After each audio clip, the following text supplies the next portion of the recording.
ప్రభునామంలో మీ అందరికీ వందనాలు. మరొక కొత్త స్టోరీతో మీ ముందుకు వచ్చేసాం. మీ దర్శిని కపాల్. నేను ఈరోజు మీకు ఒక ఇంపార్టెంట్ విషయం చెప్పాలనుకుంటున్నాను. మీరు ఎవరి మీదైనా అసూయ పడుతున్నారా లేదా మత్సర పడుతున్నారా? ఇది చాలా జాగ్రత్తగా ఉండాలండి. అలా అసూయ పడిన ఒక వ్యక్తి గురించి మీకు ఈరోజు పరిచయం చేస్తాను. ఒక పేద రైతు తన గుమ్మడికాయ పంటని వేస్తున్నప్పుడు ఒక గుమ్మడికాయ చాలా పెద్దదిగా పెరుగుతుంది. అది 4 అడుగుల వెడల్పుగాను 3 అడుగుల ఎత్తుగాను ఉంటుంది. అది చూసిన అందరూ ఇతను చాలా మంచి పంటను వేశాడు, చాలా బాగుంది, ఎంత అందంగా ఉందని అందరూ అనుకుంటారు. ఆ పేద వ్యక్తి కూడా ఇది నేను రాజుకి ఇస్తే రాజు చాలా సంతోషపడతాడు అని ఈ పేద వ్యక్తికి వెళ్ళి రాజుకి ఆ గుమ్మడికాయని బహుమతిగా ఇస్తాడు. అది చూసిన రాజు ఇది ఎక్కడా లేదు, చాలా అందంగా ఉంది, నాకు బాగా నచ్చిందని ఈ రాజు ఆ పేద రైతుకి బహుమతిగా 1000 బంగారు నాణాలు ఇస్తాడు. ఆ పేద రైతు చాలా సంతోషపడి తన ఇంటికి వెళ్తాడు.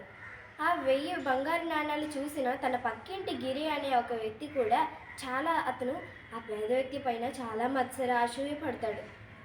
కాబట్టి ఆ గిరి అనే ఈ వ్యక్తి తన దగ్గర ఉన్న బంగారాలన్నిటిలో చూస్తే అతనికి ఒక వెండిది బంగారంది కలిసి ఉన్న ఒక వజ్రాల హారం కనిపిస్తుంది. ఆ హారాన్ని రాజుకిద్దామని ఈ వ్యక్తి రాజు దగ్గరికి వెళ్తాడు.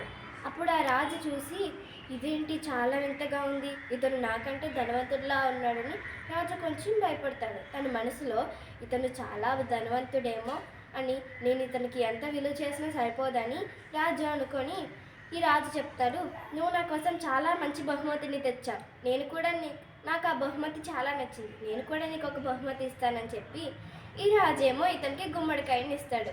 అప్పుడు ఈ గిరి అనే వ్యక్తి తన దగ్గర ఉన్న ధాన్యాన్ని తీసుకొచ్చి రాజుకి ఇస్తే ఈ విలువైన దానికి బదులు రాజు గుమ్మడికాయని ఇచ్చాడు. అప్పుడు ఇతనికి ఎంత లాస్ అయిందో చూసారా?